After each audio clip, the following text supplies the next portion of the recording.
మంచువారింట ఆస్తుల వివాదం రచ్చకెక్కింది. మోహన్ బాబు ఆయన కుమారుడు మనోజ్ పోటాపోటీగా ఫిర్యాదులు చేశారు.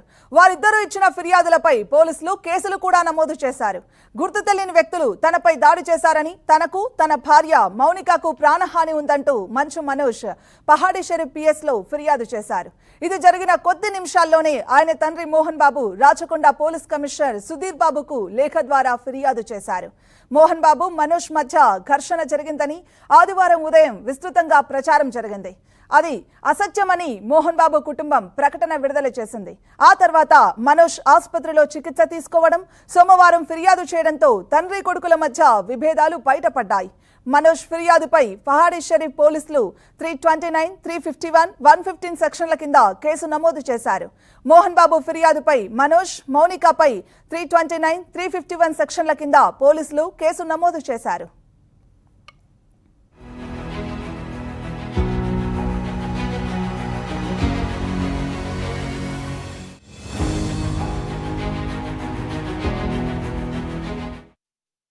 తనపై గుర్తు తెలియని వ్యక్తులు దాడి చేశారని నటుడు మంచు మనోజ్ పహాడీ షరీఫ్ ఠాణాలో ఫిర్యాదు చేశారు.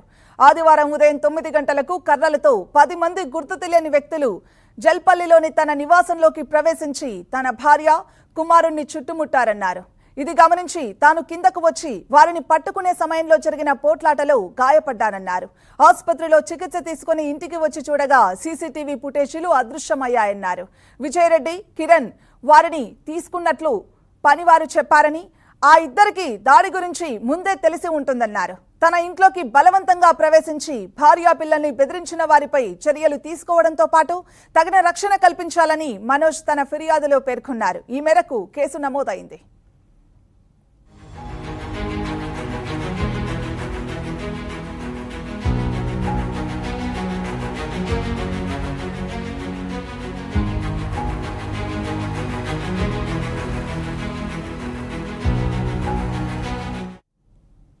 మనోజ్ ఫిర్యాదు ఇవ్వగానే మోహన్ బాబు కూడా కమిషనర్ కు ఫిర్యాదు లేఖ పంపారు. తాను హైదరాబాద్ శివారు జల్పల్లిలోని మంచు టౌన్ లో 10 ఏళ్లుగా నివాసం ఉంటున్నానని, తన చిన్న కుమారుడు మనోజ్ ఇంటి నుంచి వెళ్లిపోయి 4 నెలల క్రితం తిరిగొచ్చాడని మోహన్ బాబు కమిషనర్ కు రాసిన లేఖలో పేర్కొన్నారు. కొందరు అసాంఘిక శక్తులతో కలిసి ఆదివారం తన ఇంట్లో అలజడి సృష్టించి వెళ్లిపోయాడన్నారు.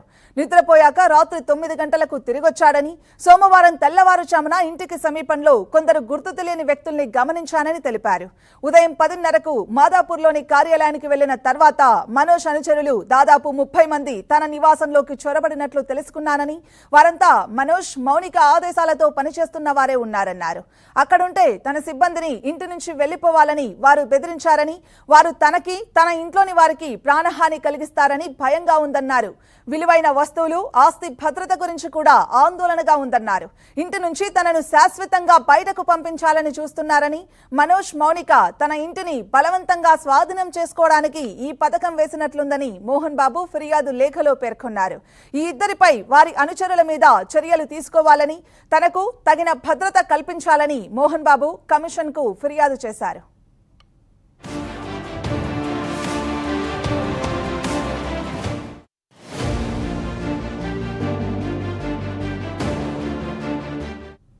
అయితే మోహన్ బాబు ఫిర్యాదుపై స్పందించిన మంచు మనోజ్ అవన్నీ అసత్య ఆరోపణలుగా కొట్టిపారేశారు. కుటుంబ వ్యవహారాల్లో తనకు రక్షణ ఇవ్వాలని ఇరు రాష్ట్రాల సీఎంలను కోరారు. కుటుంబ ఆస్తుల కోసం తాను ఎప్పుడూ ఆశపడలేదని, కుటుంబ గౌరవం కాపాడేందుకు ప్రయత్నం చేశానన్నారు. తన ముందే కుటుంబ సభ్యుల్ని ఉద్యోగులు తీవ్రంగా తిట్టారని, ఇంట్లో ఉండాల్సిన సీసీ కెమెరాలు మాయమయ్యాయని అన్నారు. తన అన్న విష్ణు దుబాయ్కి ఎందుకు వెళ్లారో అందరికీ తెలుసన్నారు. విద్యాసంస్థల్లో కొన్ని అక్రమాలు జరుగుతున్నాయని, బాధితులకు తాను అండగా ఉన్నానని చెప్పుకొచ్చారు. బాధితుల పక్షాన నిలబడినందుకే తనపై తప్పుడు ఆరోపణలు చేస్తున్నారన్నారు.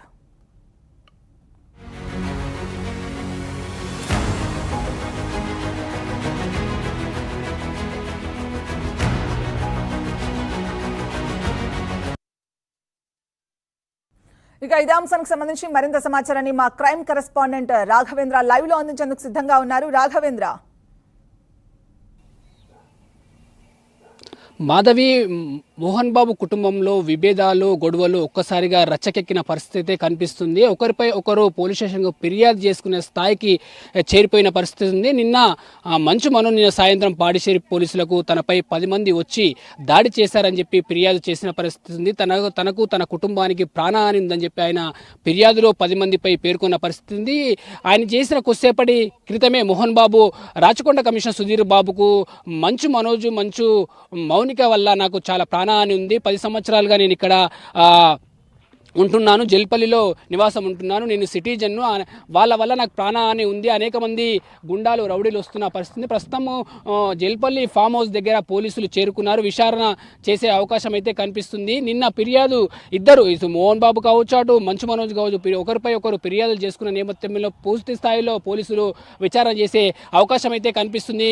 ప్రస్తుతానికైతే మోహన్ బాబు ఫామ్ హౌస్కు పోలీసులు చేరుకొని విచారించే అవకాశం కనిపిస్తుంది. సిఐ గురువారెడ్డి మరి కాసేపట్లో ఇక్కడికి చేరుకునే అవకాశం ఉంది.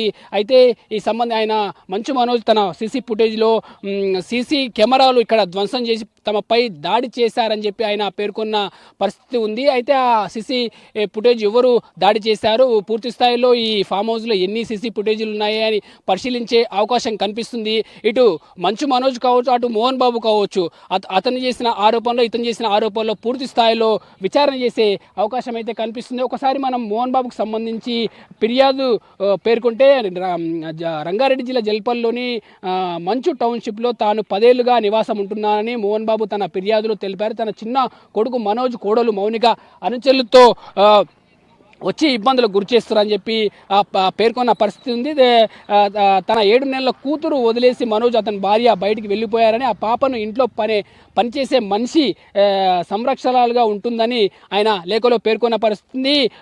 ఆదివారం ఉదయం 10 గంటల సమయంలో మనోజ్ 30 మంది అనుచరులతో వచ్చి దౌర్జన్యంగా ఇంట్లోకి చొరబడ్డారని, ఇంట్లో ఉన్న వారిని బెదిరించి ఖాళీ చేయాలని చెప్పి భయపెట్టారని మోహన్ బాబు తన ఫిర్యాదులో పేర్కొన్న పరిస్థితిని. తన ఆస్తులు కాజేసేందుకే మంచు మనోజ్ కుట్ర చేస్తున్నారు, తనకు ప్రాణహాని ఉంది, తనకు తన ఆస్తులకు రక్షణ కల్పించాలి, తనకు సెక్యూరిటీ కల్పించాలని తన ఫిర్యాదులో పేర్కొన్న పరిస్థితి ఉంది.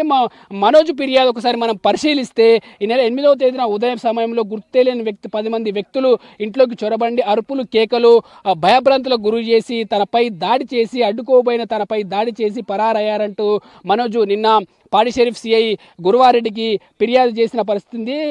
ఒక హాస్పిటల్లో చికిత్స చేయించుకున్న తన కుటుంబానికి ప్రాణహాని ఉందని, బాధితులపై చర్యలు తీసుకోవాలని చెప్పి తను ఫిర్యాదులో పేర్కొన్న పరిస్థితి. మరోవైపు మనోజు ఇరు తెలుగు రాష్ట్రాల ముఖ్యమంత్రులకు మనోజు తన ఎక్స్లో పేర్కొన్న పరిస్థితి. తనకు న్యాయం చేయాలి, తనకు హాని ఉంది, రక్షణ కల్పించాలని చెప్పి వాళ్ళు తన ఎక్స్లో పేర్కొన్న పరిస్థితి. డీజీకి, అటు ఆంధ్రప్రదేశ్ డీజీకి, ఇటు తెలంగాణ డీజీకి కూడా ఎక్స్లో ట్యాగ్ చేసిన పరిస్థితి ఉంది. తన కుటుంబ గౌరవాన్ని కాపాడేందుకు ప్రతిసారి ప్రయత్నం చేస్తున్నానని, ఈ వివాదాల్లో తన కూతురు కూడా తీసుకురావడం చాలా బాధాకరం అని చెప్పి ఆయన ఎక్స్లో పేర్కొన్న పరిస్థితి. గత కొంతకాలం నుంచి ఇంటి నుంచి మా కుటుంబానికి దూరంగా ఉంటున్నా అని చెప్పి మనోజ్ తన ఎక్స్లో పేర్కొన్న పరిస్థితి. మరోవైపు ఇంట్లో ఉండవలసిన సీసీ ఫుటేజ్ కెమెరా మాయమైనట్టు, తన అన్న విష్ణు దుబాయ్కి ఎందుకు వెళ్ళారో అందరికీ తెలుసని చెప్పి విష్ణు అనుచరులే సీసీ ఫుటేజ్ మొత్తాన్ని మాయం చేశారని చెప్పి ఆయన ఎక్స్లో పేర్కొన్న పరిస్థితి. ఇంటిలో ఉన్న సీసీ ఫుటేజ్ అన్నీ మొత్తం విజయరెడ్డి, కిరణ్ రెడ్డి తీసుకొని వెళ్ళిపోయారని చెప్పి అతను పేర్కొన్న పరిస్థితి. తాను ఆస్తుల కోసం ఎప్పుడు పాకులాడ లేదని చెప్పి, ఆస్తులు కావాలని ఎప్పుడు ఇబ్బంది పెట్టలేదని, నేను నా భార్య సొంత కాళ్ళ మీద నిలబడి సంపాదించుకుంటున్నామని చెప్పి వాళ్ళు పేర్కొన్న పరిస్థితి. విద్యాసంస్థలో కొన్ని అక్రమాలు జరుగుతున్నాయని, విద్యాసంస్థలో బాధితులకు తనకు అండగా ఉన్నానని చెప్పి, బాధితుల పక్షాన నిలబడ్డందుకే తనపై తప్పుడు ఆరోపణలు చేస్తున్నానని చెప్పి మంచు మనోజు తన ఎక్స్లో పేర్కొన్న పరిస్థితి కనిపిస్తుంది.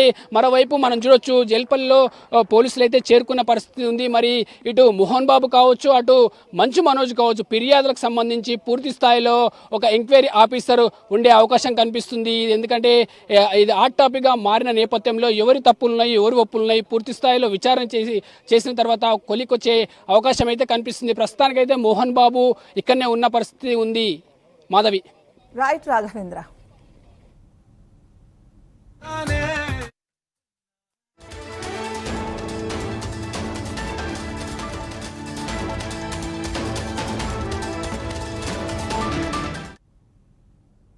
బులెటిన్లో షార్ట్ బ్రేక్ తీసుకుందాం. Stay with us.